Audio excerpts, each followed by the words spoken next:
இது என்ன கேக்கா இருக்கும்ன்ட்டு ஒரு நிமிஷம் யோசிங்க, நான் கண்டிப்பாக சொல்கிறேன்.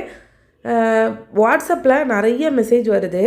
அதில் ப்ரைஸ் லிஸ்ட்டு ஃபஸ்ட்டு ஏதாவது ஒரு ப்ரௌனியோ இல்லை ஏதாவது ஒரு இதுக்கு ப்ரைஸ் கேட்டுட்டு நம்ம அதுக்குள்ளே ப்ரைஸ் மட்டும் சொன்னேன்னா அடுத்து வந்துட்டு டோட்டலாக மொத்தமாக ப்ரைஸ் லிஸ்ட் அனுப்புங்க அப்படின்னு கேட்குறீங்க. இது வந்து எனக்கு புதுசு இல்லை. ஏன்னா நம்ம சேனல் வந்து கிட்டத்தட்ட ஒரு 2-3 இயர்ஸாக ரன் பண்ணிகிட்ருக்கோம்.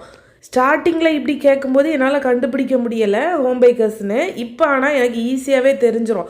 ஒருத்தங்க பொருள் வாங்குறதுக்காக மெசேஜ் பண்ணுறதுக்கும் அந்த ப்ரைஸ் லிஸ்ட்டை கேட்குறதுக்காக மெசேஜ் பண்ணுறதுக்கும் உள்ள டிஃப்ரென்ஸ் நான் ஈஸியாகவே கண்டுபிடிச்சிருவேன். இன்னொன்று என்னென்னா, மெசேஜ் பண்ணும்போது அந்த டிபி இருக்கும், கொஞ்ச நேரத்தில் பார்த்தீங்கன்னா டிபி காணாமல் போயிடும். ஹோம் பேக்கர்னு சொல்லியே நீங்கள் ப்ரைஸ் லிஸ்ட்டு கேட்டுடலாம், எனக்கு ஒன்றும் பிரச்சனை இல்லை. ஏன்னா நீங்கள் ஏமாற்றி ரெண்டாவது நாள் அதை கண்டுபிடிக்கும் போது ரொம்ப ஒரு மாதிரி கஷ்டமாக இருக்குது, அவ்வளோதான்.